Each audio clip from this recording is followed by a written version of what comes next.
Today is the 29th of August, and this is the 40th night. We are talking on the Majjhima Nikāya Suttas. Now we come to Sutta 99, Subha Sutta. Thus have I heard. On one occasion, the Blessed One was living at Savatthi in Jeta's Grove, Anathapindika's spa. Now on that occasion, the Brahmin student Subha, Todeya's son, was staying at the residence of a certain householder in Savatthi for some business or other. Then the Brahmin student Subha, Todeya's son, asked the householder in whose residence he was staying, "Householder, I have heard that Savatthi is not devoid of arahants. What recluse or Brahmin may we go to today to pay our respects?" "Noble sir, this Blessed One is living at Savatthi in Jeta's Grove, Anathapindika's spa. You may go to pay your respects to that Blessed One, Venerable sir." Then having assented to the householder, the Brahmin student Subha, Todeya's son, went to the Blessed One and exchanged greetings with him. And this courteous and amiable talk was finished.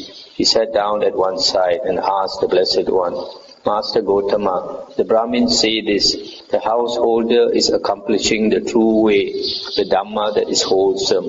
The one gone forth into homelessness is not accomplishing the true way, the Dhamma that is wholesome. What does Master Gotama say about this?" "Here, student, I am one who speaks after making an analysis. I do not speak one-sidedly.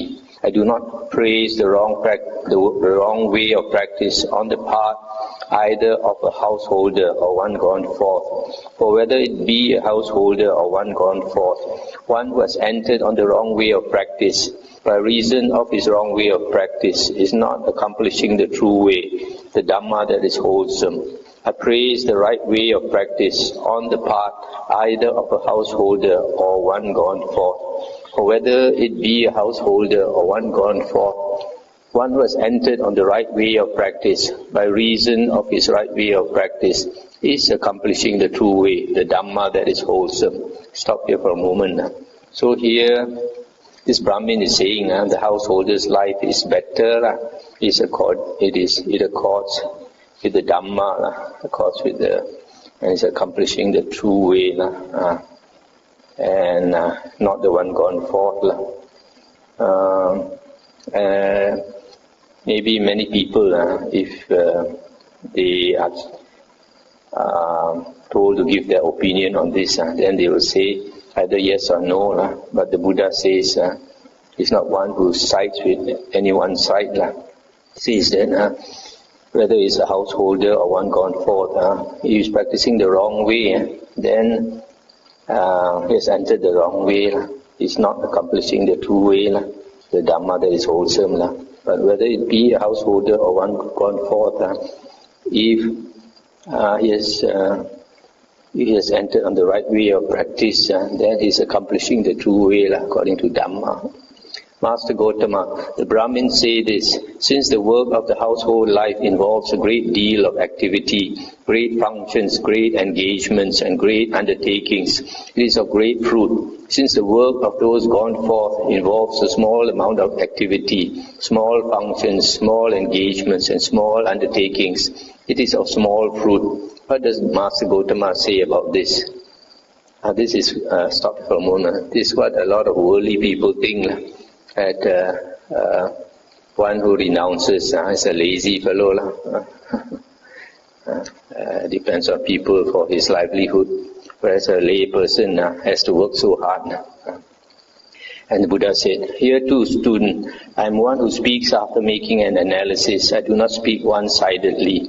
There is work involving a great deal of activity, great functions, great engagements, and great undertakings, which when it fails is of small fruit. There is work involving a great deal of activity, great functions, great engagements, and great undertakings, which when it succeeds is of great fruit. There is work involving a small amount of activity, small functions, small engagements and small undertakings, which when it fails is of small fruit. There is work involving a small amount of activity, small functions, small engagements and small undertakings, which when it succeeds is of great fruit. And what, student, is that work involving a great deal of activity, great functions, great engagements, etc., which when it fails is of small fruit? Agriculture is that work involving a great deal of activity, etc., which when it fails is of small fruit. And what, student, is that work involving a great deal of activity, which when it succeeds is of great fruit? Agriculture again is that work involving a great deal of activity, which when it succeeds is of great fruit. And what, student, is that work involving a small amount of activity, which when it fails is of small fruit? Trade is that work involving a small amount of activity, which when it fails is of small fruit. And what, student, is that work involving a small amount of activity, which when it succeeds is of great fruit? Trade again is that work involving a small amount of activity, which when it succeeds is of great fruit. Just as agriculture, student, is work that involves a great deal of activity but is of small fruit when it fails, so the work of the household life involves a great deal of activity, great functions, great engagements and great undertakings, but is of small fruit when it fails. Just as agriculture is work that involves a great deal of activity and is of great fruit when it succeeds, so the work of the household life involves a great deal of activity, great functions, great engagements and great undertakings, and is of great fruit when it succeeds. Just as trade is work that involves a small amount of activity and is of small fruit when it fails, so the work of those gone forth involves a small amount of activity, small functions, small engagements and small undertakings, and is of small fruit when it fails. Just as trade is work that involves a small amount of activity but is of great fruit when it succeeds, so the work of those gone forth involves a small amount of activity, small functions, small engagements and small undertakings, but is of great fruit when it succeeds. So here the Buddha makes it clear what is important is whether it succeeds or it fails. It doesn't matter whether it involves a great deal of activity or a small amount of activity. Master Gotama, the Brahmins prescribe 5 things for the performance of merit for accomplishing the wholesome. If it is not troublesome for you, student, please state to this assembly the 5 things that the Brahmins prescribe for the performance of merit for accomplishing the wholesome. It is not troublesome for me, Master Gotama, when such venerable ones as yourself and others are sitting in the assembly. Then state them, student. Master Gotama, truth is the first thing that the Brahmins prescribe for the performance of merit for accomplishing the wholesome. Asceticism is the second thing. Celibacy is the third. Study is the 4th thing. Generosity is the 5th thing that the Brahmins prescribe for the performance of merit for accomplishing the wholesome. These are the 5 things that the Brahmins prescribe for the performance of merit for accomplishing the wholesome. What does Master Gotama say about this? How then, student, among the Brahmins, is there even a single Brahmin who says this? I declare the result of these 5 things, having realized it myself with direct knowledge. No, Master Gotama. How then, student, among the Brahmins, is there even a single teacher or teacher's teacher, back to the 7th generation of teachers, who says thus, I declare the result of these 5 things, having realized it myself with direct knowledge? No, Master Gotama. How then, student, the ancient Brahmin seers, the creators of the hymns, composers of the hymns, whose ancient hymns that were formerly chanted, uttered and compiled, the Brahmins nowadays still chant and repeat, repeating what was spoken, reciting what was recited. That is, Ataka, Vamaka, Vamadeva, Vesamita, Yamatagi, Angirasa, Bharadvaja, Vaseta, Kasapa and Bagu. Did even these ancient Brahmin seers say thus, we declare the results of these 5 things, having realized it ourselves with direct knowledge? No, Master Gotama. So, student, it seems that among the Brahmins, there is not even a single Brahmin who says thus, I declare the result of these 5 things, having realized it myself with direct knowledge. And among the Brahmins there There is not even a single teacher or single teacher's teacher back to the 7th generation of teachers who says thus, I declare the result of these 5 things, having realized it myself with direct knowledge. And the ancient Brahmin seers, creators of the hymns, composers of the hymns, even these ancient Brahmin seers did not say that. We declare the result of these 5 things, having realized it ourselves with direct knowledge. Suppose there were a file of blind men, each in touch with the next. The first one does not see, the middle one does not see, the last one does not see. So too, student, in regard to their statement, the Brahmins seem to be like a file of blind men. The first one does not see, the middle one does not see, the last one does not see. When this was said, the Brahmin student Subha, Todeya's son, was angry and displeased with the simile of the file of blind men, and he reviled, disparaged and censured the Blessed One, saying the recluse Gotama would be worsted. Stop it for a moment. So here, the Buddha again say that these Brahmins, they say these things, but they don't have direct knowledge. That means they haven't directly seen and known it like an enlightened person. Then he said to the Blessed One, Master Gotama, the Brahmin Pokarasati of the Upamanya clan, Lord of the Subhaga grove, says thus, some recluses and Brahmins here claim superhuman states, distinctions in knowledge and vision worthy of the noble ones or Aryans. But what they say turns out to be ridiculous. It turns out to be mere words, empty and hollow. For how could a human being know or see or realize a superhuman state, a distinction in knowledge and vision worthy of the noble ones? That is impossible. Stop here for a moment. So being angry with the Buddha, he knows that the Buddha claims to have attained superhuman states, and the Buddha and the Buddha's disciples claim also knowledge and vision worthy of the Aryans. So he says, how can this be possible? How then, student, does the Brahmin Pokarasati understand the minds of all recluses and Brahmins, having encompassed them with his own mind? Stop here for a moment. So here the Buddha says, so you say the Pokarasati claims that these monks, recluses and Brahmins claim to have attained superhuman states and Aryan stages of knowledge and vision, but it's ridiculous. They could not have attained all these things. Impossible to have attained these things. And he says, does Pokarasati can read the minds of recluses and Brahmins and certify that they have not attained all these. And he said, Master Gotama, the Brahmin Pokarasati does not even understand the mind of his slave woman Punika, having encompassed it with his own mind. So how could he understand thus the minds of all recluses and Brahmins? Student, suppose there were a man born blind who could not see dark and light forms, who could not see blue, yellow, red or pink forms, who could not see what was even and uneven, who could not see the stars or the sun and the moon. He might say thus, there are no dark and light forms, and no one who sees dark and light forms. There are no blue, yellow, red or pink forms, and no one who sees blue, red, yellow or pink forms. There is nothing even and uneven, and no one who sees anything even and uneven. There are no stars and no sun and moon, and no one who sees stars and sun and moon. I do not know these, I do not see these, therefore these do not exist. Speaking thus, student, would he be speaking rightly? No, Master Gotama. There are dark and light forms, and those who see dark and light forms, etc. There are stars and sun and moon, and those who see stars and sun and moon.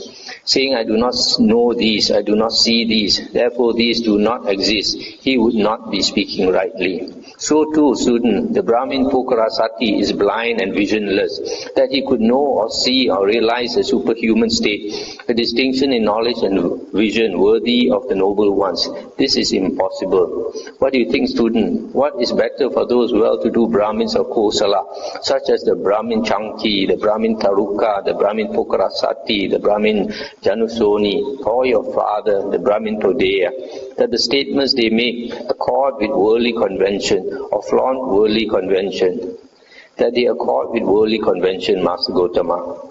What is better for them, that the statements they make be thoughtful or thoughtless, thoughtful, Master Gotama. What is better for them? That they make their statements after reflecting or without reflecting? After reflecting, Master Gotama. What is better for them? That the statements they make be beneficial or unbeneficial? Beneficial, Master Gotama.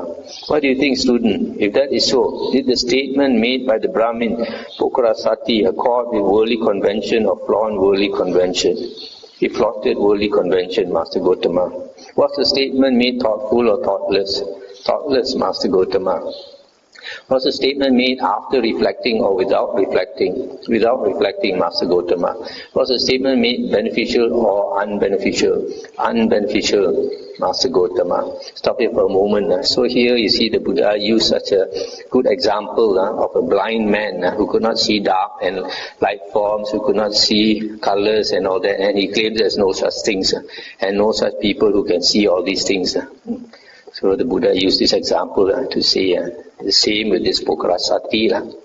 Now there are these 5 hindrances, student. What are the 5? The hindrance of sensual desire, the hindrance of ill will, the hindrance of sloth and torpor, the hindrance of restlessness and remorse, and the hindrance of doubt. That these are the 5 hindrances. The Brahmin Pokrasati is obstructed, hindered, blocked and enveloped by these 5 hindrances. That he could know or see or realize a superhuman state, a distinction in knowledge and vision worthy of the noble ones. This is impossible. Now there are these 5 causes of sensual pleasure, student. What are the 5? Forms cognizable by the eye that are wished for, desired, agreeable and likable, connected with sensual desire and provocative of lust. Sounds cognizable by the ear, odors cognizable by the nose, flavors cognizable by the tongue, tangibles cognizable by the body that are wished for, desired, agreeable and likable, connected with sensual desire and provocative of lust. These are the 5 causes of sensual pleasure. The Brahmin Pokrasati is tied to these 5 causes of sensual pleasure, infatuated with them and utterly committed to them. He enjoys them without seeing the danger in them or understanding the escape from them. That he could know or see or realize a superhuman state, a distinction in knowledge and vision worthy of the noble ones. This is impossible. Stop here for a moment. So this statement is very important. The Buddha says, this Pokrasati, he is obstructed and enveloped by the 5 hindrances. So it is because of that, it is impossible for him to know or see or realize an Aryan state, a distinction in knowledge and vision worthy of the Aryans. It is utterly impossible. And also this second part, that he indulges in sensual pleasure and infatuated with sensual pleasure. Such a person is impossible to realize a superhuman state, a distinction in knowledge and vision worthy of the Aryans. This is very important because nowadays, for example, people teaching Vipassana meditation and saying that jhana is not necessary, but we know from the suttas that without attaining jhana, you cannot get rid of the 5 hindrances. So here is very clear, without getting rid of the 5 hindrances, it's absolutely impossible to get any Aryan state at all. So a lot of people, they never study the suttas and they just follow what is taught by other teachers. That's why the Buddha said, after he is gone, we take the suttas and the Vinaya as our teacher, not any other monk. Also, this last part, that a person who is infatuated with sensual pleasure, committed to sensual pleasure, enjoying sensual pleasure, he could attain an Aryan state, also impossible. This contradicts the Mahayana teachings like Vimalakirti Sutra, where they say this Bodhisattva Vimalakirti is a very worldly man, enjoys all the social life and all that, and yet he has a state higher than Sariputta, higher than any Arhat. wisdom higher than the Arahants and all that. This is totally impossible. What do you think, student? Which of these two fires would have a better flame, color and radiance? A fire that might burn in dependence on fuel, such as grass and wood, or a fire that might burn independent of fuel, such as grass and wood? If it were possible, Master Gotama, for a fire to burn independent of fuel, such as grass and wood, that fire would have a better flame, color and radiance. I'll stop here for a moment. Just now I mentioned about this people teaching vipassana, and without the jhanas are impossible to attain Aryan stages. Not only that, even scholars, if scholars teach without attaining this getting rid of these five hindrances, they also cannot see clearly. That's why a lot of scholars, because they don't see clearly, they rely on, for example, the commentaries, they rely on the Abhidhamma, and they rely on later books, which sometimes, very often, contradicts the suttas.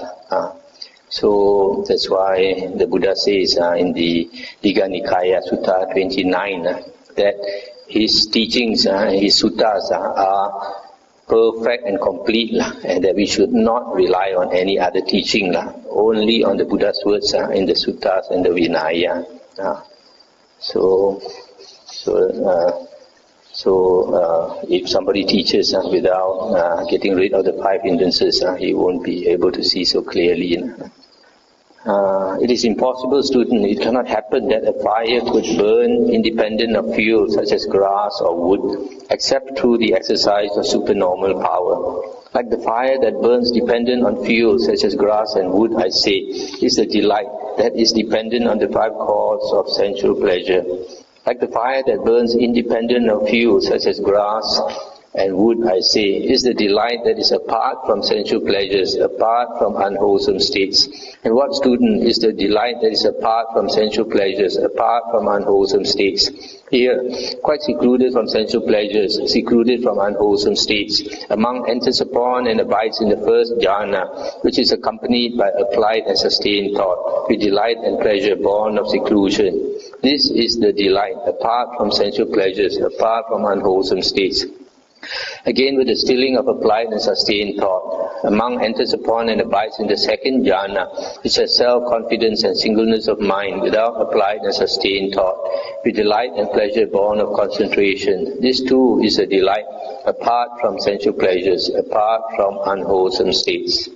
I'll stop here for a moment. So here, the Buddha says that the delight that is dependent on the five causes of sensual pleasure is just like ordinary fire that burns dependent on fuel such as grass and wood. This delight dependent on the five causes of sensual pleasure is the delight that arises when somebody enjoys the five causes of sensual pleasure. When you enjoy the five causes of sensual pleasure, you get a certain delight, but that is worldly delight. Then the other one, the delight that arises when a person enters the first and the second jhana, that is not worldly. That is not worldly. That is just like the Buddha says, similar to the fire that burns independent of fuel such as grass and wood. So this delight that is obtained in jhana is apart from sensual pleasures, apart from worldly pleasures. Of those five things, student, that the Brahmins prescribe for the performance of merit, for accomplishing the wholesome, which of the five do they prescribe as the most fruitful for the performance of merit, for accomplishing the wholesome? Of those five things, Master Gotama, that the Brahmins prescribe for the performance of merit, for accomplishing the wholesome, they prescribe generosity as the most fruitful for the performance of merit, for accomplishing the wholesome. What do you think, student? Here a Brahmin might be holding a great sacrifice, and two other Brahmins would go there thinking to take part in the great sacrifice. One Brahmin among them would think, oh, that I might get the best seat, the best water, the best alms food in the refectory. But no other Brahmin might get the best seat, best water, best alms food in the refectory. And it is possible that the other Brahmin, not that Brahmin, gets the best seat, best water, best alms food in the refectory. Thinking about this, the first Brahmin might become angry and displeased. What kind of result do the Brahmins prescribe for this? Master Gotama, Brahmins do not give gifts in such a way, thinking that the others become angry and displeased because of this. Rather, Brahmins give gifts motivated by compassion. That being so, student, isn't this the Brahmin's sixth basis for the performance of merit? That is the motive of compassion. That being so, Master Gotama, this is the Brahmin's sixth basis for the performance of merit. That is the motive of compassion. Those 5 things, student, that the Brahmins prescribe for the performance of merit, for accomplishing the wholesome. Where do you often see those 5 things, among householders or among those gone forth? Those 5 things, Master Gotama, that the Brahmins prescribe for the performance of merit, for accomplishing the wholesome, I often see among those gone forth, seldom among householders.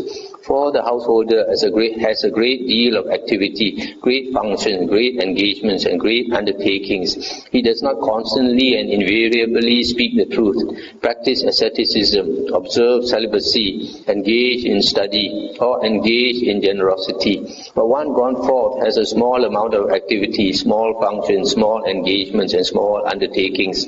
He constantly and invariably speaks the truth, practices asceticism, observes celibacy, engages in study, and engages in generosity. Thus, those 5 things that the Brahmins prescribe for the performance of merit, for accomplishing the wholesome, I often see among those gone forth, seldom among householders.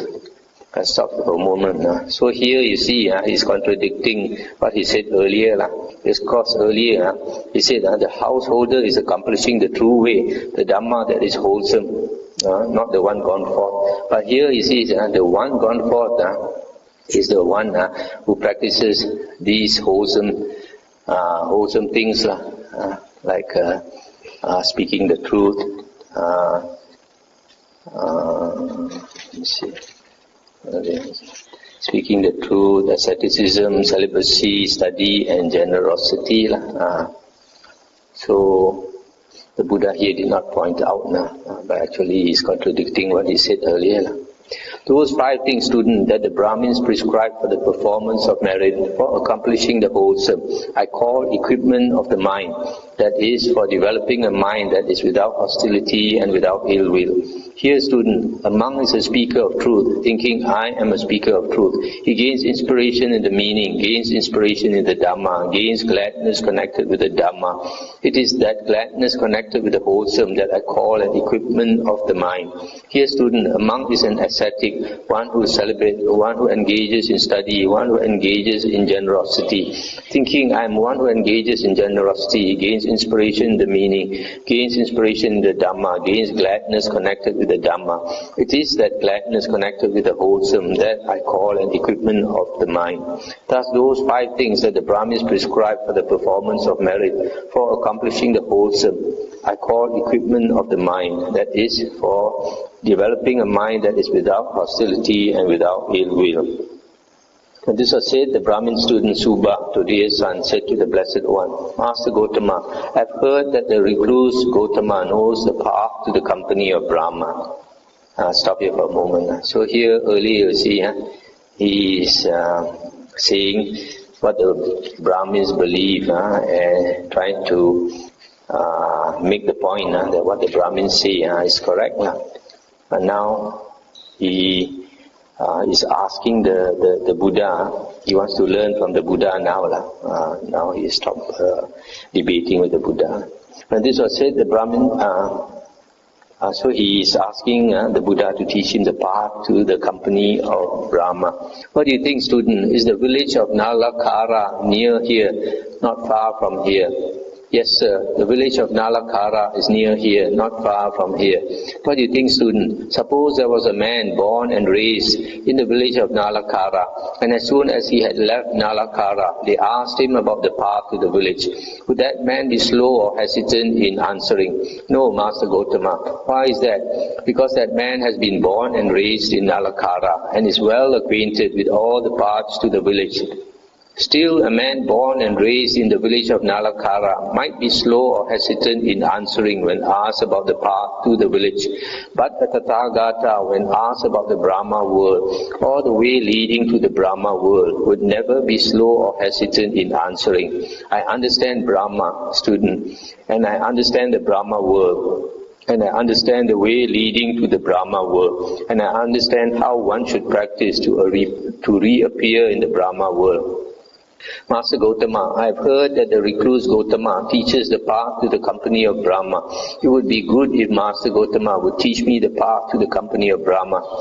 Then student, listen and attend closely to what I shall say. Yes sir, he replied.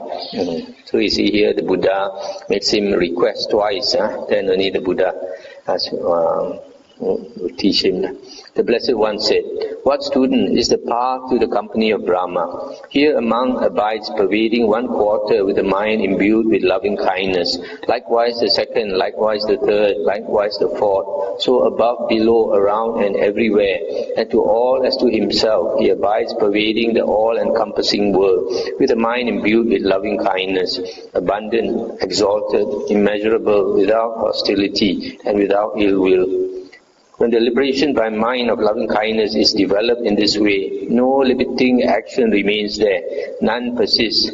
Just as a vigorous trumpeter could make himself heard without difficulty in the four quarters, so too, when the liberation by mind of loving kindness is developed in this way, no limiting action remains there, none persists there. This is the path to the company of Brahma. Again, the monk provides pervading one quarter with a mind imbued with compassion, with a mind imbued with joy, with a mind imbued with equanimity. Likewise the second, likewise the third, likewise the fourth quarter. So above, below, around and everywhere, and to all as to himself, he abides pervading the all-encompassing world with a mind imbued with equanimity, abundant, exalted, immeasurable, without hostility and without ill will.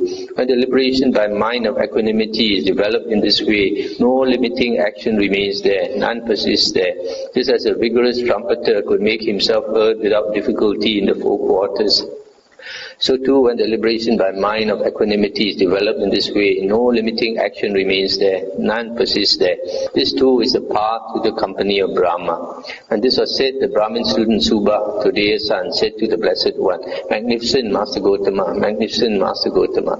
Master Gotama has made the Dhamma clear in many ways, as though he were turning upright what had been overturned, revealing what was hidden, showing the way to one who was lost, or holding up a lamp in the dark for those with eyesight to see forms. I go to Master Gotama for refuge, and to the Dhamma, and to the Sangha of monks.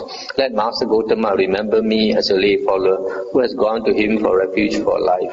And now, Master Gotama, we depart. We are busy and have much to do.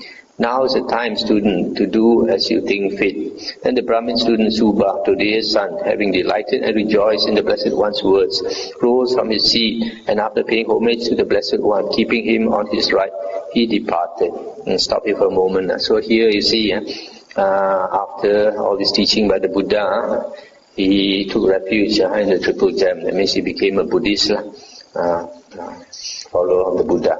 Now on that occasion, the Brahmin Janasoni was driving out of Savatthi in the middle of the day in an all-white chariot drawn by white mares. This Janasoni is another famous and rich Brahmin. He saw the Brahmin student Subha, today's son, coming in the distance and asked him, now where is Master Bharadvaja coming from in the middle of the day? Sir, I am coming from the presence of the recluse Gotama. What does Master Bharadvaja think of the recluse Gotama's lucidity of wisdom? He is wise, is he not? Sir, who am I to know the recluse Gotama's lucidity of wisdom? One would surely have to be his equal to know the recluse Gotama's lucidity of wisdom. Master Bharadvaja praises the recluse Gotama with high praise indeed. Sir, who am I to praise the recluse Gotama? The recluse Gotama is praised by the praised as the best among gods and humans. Sir, those 5 things that the Brahmins prescribe for the performance of merit, for accomplishing the wholesome, the recluse Gotama calls equipment of the mind, that is, for developing a mind that is without hostility and without ill will. And this was said, the Brahmin Janasoni got down from his all-white chariot drawn by white mares, and after arranging his upper robe on one shoulder, he extended his hands in reverential salutation towards the Blessed One, and uttered this exclamation: "It is a gain for King Pasenadi of Kosala, it's a great gain for King Pasenadi of Kosala, that the Tathagata Arahan Sammasambuddha lives in his realm." That's the end of the sutta. So later this Brahmin Janasoni also became a follower of the Buddha. Now we come to the next sutta, number 100, Sangarava Sutta, to Sangarava. Thus have I heard. On one occasion the Blessed One was wandering in the Kosalan country with a large Sangha of monks. Now on that occasion a Brahmin woman named Dhananjani was staying at Chandala Kappa, having full confidence in the Buddha, Dhamma and Sangha. At one time she stumbled, and on recovering her balance exclaimed 3 times, "Honor to the Blessed One, Arahan Sammasambuddha." That means Namo Tassa Bhagavato Arahato Sammasambuddhassa 3 times. At the time there was a Brahmin student named Sangarava staying at Chandala Kappa. He was a master of the 3 Vedas with their vocabularies, liturgy, phonology and etymology, and the histories as the 5th. Skilled in philology and grammar, he was fully versed in natural philosophy and in the marks of the great man. Having heard the Brahmin woman Dhananjani utter those words, he said to her, "This Brahmin woman Dhananjani must be disgraced and degraded, since when there are Brahmins around, she praises the bald-pated recluse." Stop here for a moment. So you see, because of jealousy, a lot of Brahmins, they didn't like the Buddha. Buddha was famous, had a lot of followers. Even some of the Brahmins left the religion to become Buddhists under the Buddha, and many of them also renounced. So this fellow Sangarava, he is a very learned Brahmin, this stock description of a learned Brahmin, a master of the 3 Vedas with their vocabularies, etc. And this woman said, "My dear sir, you do not know the virtue and wisdom of the Blessed One. If you knew that Blessed One's virtue and wisdom, my dear sir, you would never think of abusing and reviling him. Then, madam, inform me when the recluse Gotama comes to Chandala Kappa." "Yes, dear sir," the Brahmin woman Dhananjani replied. Then after wandering by stages in the Kosalan country, the Blessed One eventually arrived at Chandala Kappa. There in Chandala Kappa, the Blessed One lived in the mango grove belonging to the Brahmins of the Todeya clan. The Brahmin woman Dhananjani heard that the Blessed One had arrived. So she went to the Brahmin student Sangarava and told him, "My dear sir, the Blessed One has arrived in Chandala Kappa and is living here in Chandala Kappa in the mango grove belonging to the Brahmins of the Todeya clan. Now is the time, dear sir, to do as you think fit." "Yes, madam," he replied. Then he went to the Blessed One and exchanged greetings with him. When this courteous and amiable talk was finished, he sat down at one side and said, "Master Gotama, there are some recluses and Brahmins who claim to teach the fundamentals of the holy life after having reached the consummation and perfection of direct knowledge here and now.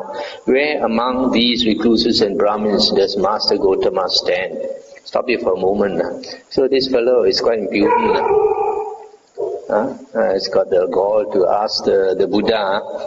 Some recluses and Brahmins claim they have reached the consummation and perfection of direct knowledge here now. That means they claim to become enlightened. So are you enlightened? He's asking the Buddha. The Buddha said, "Bharadvaja, I say that there is a diversity among those recluses and Brahmins who claim to teach the fundamentals of the holy life after having reached the consummation and perfection of direct knowledge here and now. There are some recluses and Brahmins who are traditionalists, who on the basis of oral tradition claim to teach the fundamentals of the holy life, after having reached the consummation and perfection of direct knowledge here and now. Such are the Brahmins of the three Vedas. There are some recluses and Brahmins who, entirely on the basis of mere faith, claim to teach the fundamentals of the holy life, after having reached the consummation and perfection of direct knowledge. Such are the reasoners and investigators. There are some recluses and Brahmins who, having directly known the Dhamma for themselves, among things not heard before, claim to teach the fundamentals of the holy life, after having reached the consummation and perfection of direct knowledge. I, Bharadvaja, am one of those recluses and Brahmins who, having directly known the Dhamma for themselves, among things not heard before, claim to teach the fundamentals of the holy life, after having reached the consummation and perfection of direct knowledge. Stop here for a moment. So here the Buddha says, among those ascetics, recluses who claim to be enlightened, some are traditionalists. On the basis of oral tradition, they claim to have perfected themselves. The second one is based on faith, and they claim to have perfected the holy life. And the third one, they directly know for themselves. So the Buddha says he is in the third category, having directly known the Dhamma, he claims enlightenment. As to how I am one of those recluses and Brahmins, that may be understood in the following way. Here, Bharadvaja, before my enlightenment, while I was still only an unenlightened bodhisattva, I considered thus: household life is crowded and dusty. Life gone forth is wide open. It is not easy while living in a home to lead the holy life, utterly perfect and pure as a polished shell. Suppose I shave off my hair and beard, put on the yellow robe and go forth from the home life into homelessness. Later, Bharadvaja was still young. So here, the following description is found as in Sutta 26, where the Buddha said, in front of his parents, as they wept, he left the home life, shaved off his hair, cut off his hair, put on the yellow robe and left the home. Then after that, there's a description of the three similes, as in Sutta 36, about the three types of wood. One is wet and sappy and lying in wet ground. The second one is wet wood, wet and sappy wood lying on. The first one is wet and sappy and lying on wet ground. The second one is wet and sappy but lying on dry ground. The third one is dry wood lying on dry ground. And the Buddha says only the third type you can make a fire. So in the same way, somebody who has this desire for lust and desire for sensual pleasures internally, and not withdrawn from, mentally and bodily withdrawn from sensual pleasures, cannot attain enlightenment. And then how the 5 monks left him, and then after that the 5 disciples left him because he started to take 1 meal a day, and then after that how he struggled and attained enlightenment. Now this was said, the Brahmin student Sangarava said to the Blessed One, Master Gotama's striving was unfaltering. Master Gotama's striving was that of a true man, as it should be for an Arahant Sammasambuddha. But how is it, Master Gotama? Are there gods? Let's stop here for a moment. So here, after the Buddha described how the Buddha struggled to attain enlightenment, then this Sangarava, I guess he believed the Buddha, that the Buddha was truly enlightened. Now he's asking whether there are gods. And the Buddha said, it is known to me to be the case, Bharadvaja, that there are gods. But how is this, Master Gotama, that when you are asked, are there gods, you say, it is known to me to be the case, Bharadvaja, that there are gods. If that is so, isn't what you say empty and false? Stop here for a moment. So here when the Buddha said, it is known to me that there are gods, he thought the Buddha probably heard it from somebody. That's why the Buddha says it's known to him. The Buddha did not say that I know directly that there are gods. So if that is the case, he says that means what you said earlier about enlightenment, all that is empty and false. Then the Buddha said, Bharadvaja, when one is asked, are there gods? Whether one answers, there are gods, or it is known to me to be the case that there are gods, a wise man can draw the definite conclusion that there are gods. But why didn't Master Gotama answer me in the first way? It is widely accepted in the world, Bharadvaja, that there are gods. When this was said, the Brahmin student Sangarava said to the Blessed One, Magnificent Master Gotama, Magnificent Master Gotama. Master Gotama has made the Dhamma clear in many ways, as though he were turning upright what had been overturned, revealing what was hidden, showing the way to one who was lost, or holding up a lamp in the dark for those with eyesight to see forms. I go to Master Gotama for refuge, and to the Dhamma, and to the Sangha of monks. Let Master Gotama remember me as a lay follower who has gone to him for refuge for life. The end of the sutta. So here this is another case of a Brahmin who is quite arrogant about his caste, comes to the Buddha and then is converted by the Buddha and becomes a Buddhist. The next sutta is quite long, so I think I do it tomorrow. We can stop here, and if you have anything to discuss, we can discuss. So we have finished 100 suttas, that's very good. We have 52 more. Hope we can finish it in a month's time.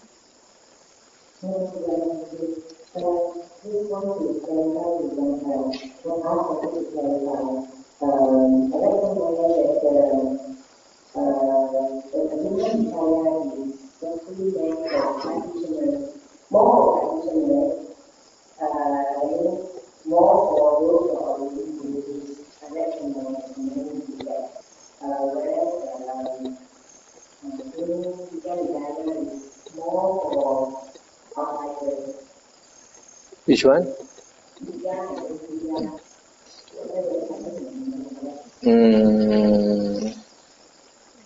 That's quite correct to a certain extent.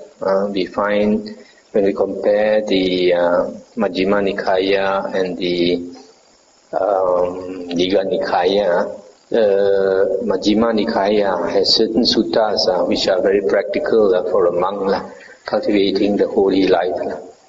In that sense, it's quite advanced for quite advanced suttas. But not all. There are some like these. The last few we read is just about the Brahmins who come to argue with the Buddha. But earlier we did come across a certain that had a lot of Dhamma content.